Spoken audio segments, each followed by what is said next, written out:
Since the early 1900s, government officials, politicians, and elitists, as well as Hollywood, have convinced us that automatic weapons fall out of the scope of the Second Amendment and what we are entitled to as citizens of this nation. What that amounts to is an effective cultural change that occurred since the early 1900s until now. So over the last 100 years, they have effectively made select fire weapons of all flavors, as well as short-barreled rifles, short-barreled shotguns, and suppressors as dirty weapons, stuff that only criminals would want to use. And for a law-abiding American citizen, there would be no purpose for owning them. And add on top of that an American gun culture that has not properly educated people about select fire weapons. And what we have is a group of our population that doesn't understand their rights as they used to be and how they lost them over the last 100 years. And recently we did a video where we talked about semi-auto versus select fire, and in the comment section of that video there were a lot of people asking how they could get their hands on some machine guns. And guys, there's a lot of restrictions, there's a lot of your rights that were taken away from you over the last 100 years, and today we're gonna give our take and talk about it. Oh hey, didn't see you there. Saw you checking out this cool steel target. You in the market for some targets? Wondering if they're safe or not? I can help you out with that. I'm the salesman for TA Targets. Hey, come here quick. No, don't go away, don't go away!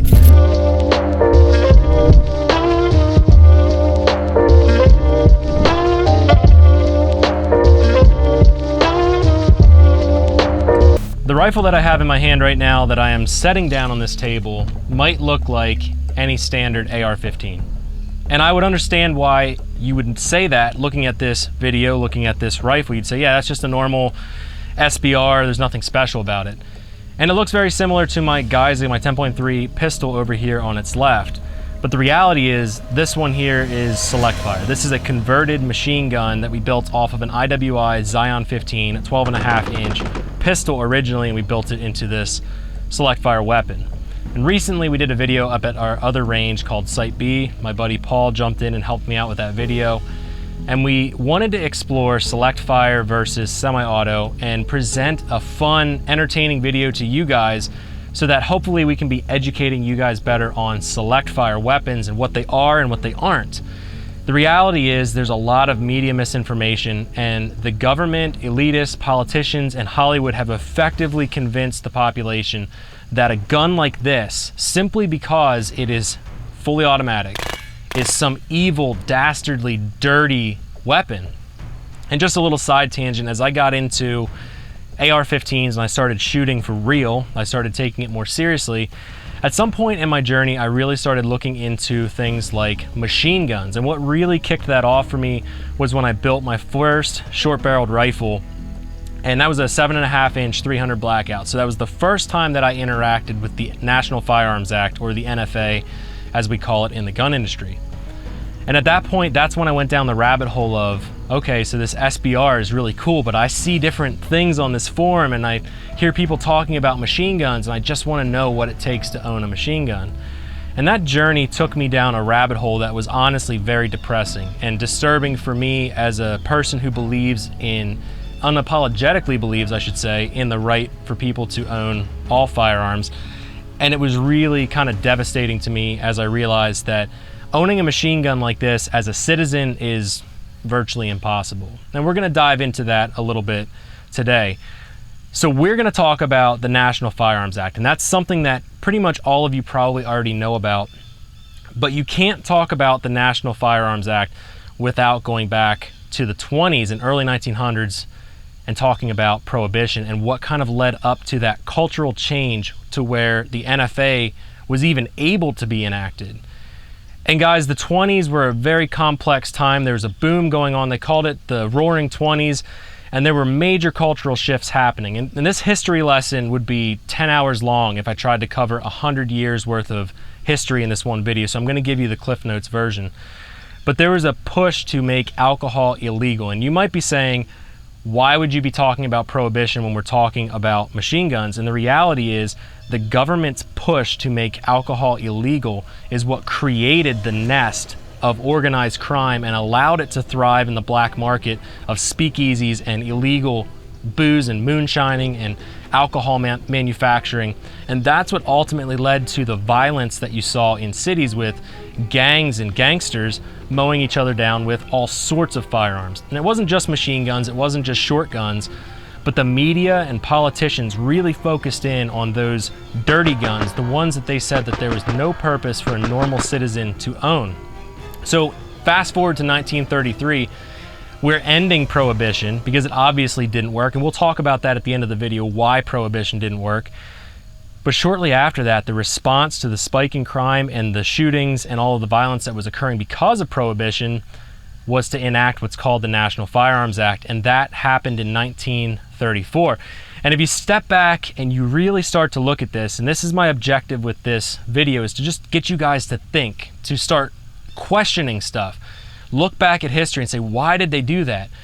It's almost like the government likes to create the problem, and then the solution to their problem is worse than the problem.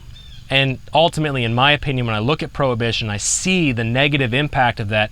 You may be able to make an argument that families who were law-abiding probably didn't drink as much alcohol. You could probably point back to the fact that there may have been less public drunkenness. There may have been less arrests for people being drunk in public. I don't know all of that data off the top of my head, and like I said, I don't want to make this a crazy deep, in-depth video.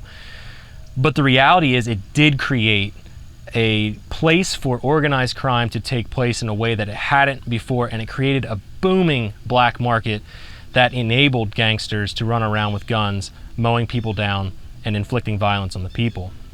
So in 1934, they passed what's called the National Firearms Act, and this affects everything from short-barreled rifles, which are rifles that are less than 16 inches of a barrel length, shotguns that have less than an 18-inch barrel. They threw suppressors on there, as well as the machine guns that I talked about. And prior to that point, you were able to purchase these guns without any restrictions. So if you wanted to go buy a machine gun, you could. You could get them ordered from a catalog and shipped direct to your door. And I remember at one point in my firearms journey that I found it fascinating that in a Sears and Roebuck catalog, you could purchase a Tommy gun for about $200 and it would ship to your door. So what did the National Firearms Act do? Well, it's essentially a tax scheme. What they did is decide that a Tommy gun or a machine gun like that was on average about $200 at the time. So they, in all of their ultimate wisdom, and by they I mean government, politicians, and elitists, and all of the lobbyists, enacted a tax on these weapons that you had to pay for every weapon that you wanted to purchase. So if you wanted to build one, or you wanted to do what is now a Form 4, you wanted to transfer a machine gun, you would have to buy the machine gun, fill out the paperwork, register it with the federal government, and then pay a $200 tax. And for us in today's time, $200, it's not that much money. A lot of people do Form 1s and SBRs because a $200 tax stamp isn't that big of a deal from a financial standpoint. That was over $4,000 back in the 1930s. That was a substantial hit on the market of machine guns and the ability for people to own a weapon that prior to this was perfectly legal to own.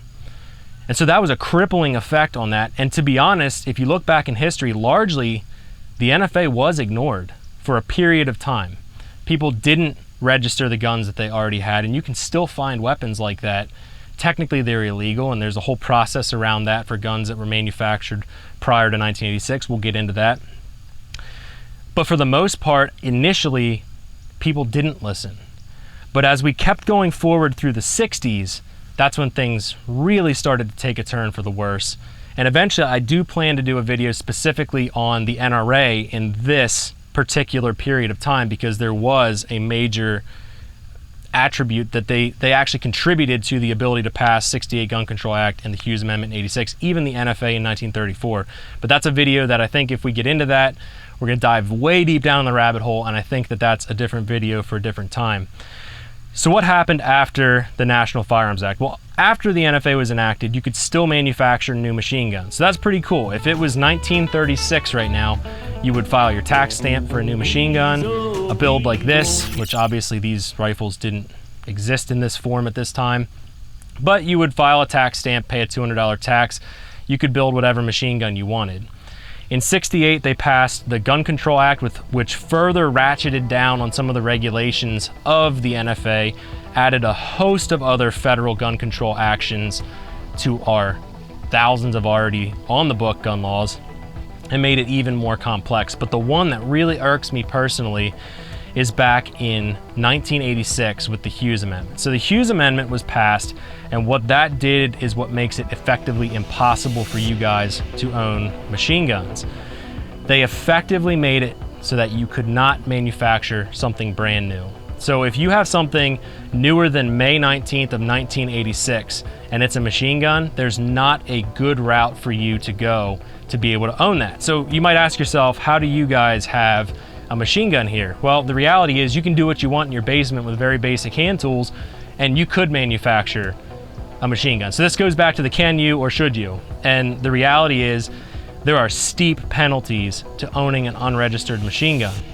So companies like ours that have a deep underlying desire to affect culture, we have gone through a process where we have an 07 FFL, so it's a special federal firearms license, and we couple that with an 02 special occupation tax.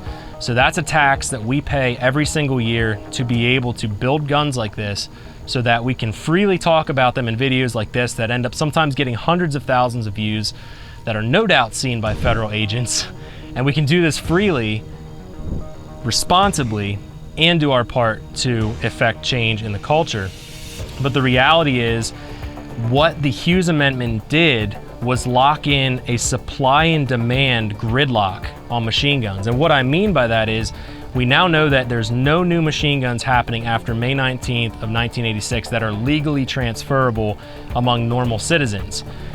Because of that, supply of machine guns is limited. There's no more being added to the pool. So the people that have them often keep them.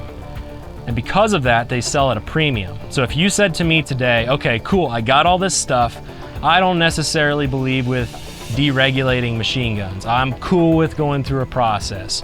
Cool. Well, because of you being okay with that process and us not effectively changing culture back in the early 1900s, you're gonna probably pay between $20,000 and $100,000 for a legitimate machine gun. I mean, every once in a while you can find a lower receiver that's transferable. It went through the registration after the NFA.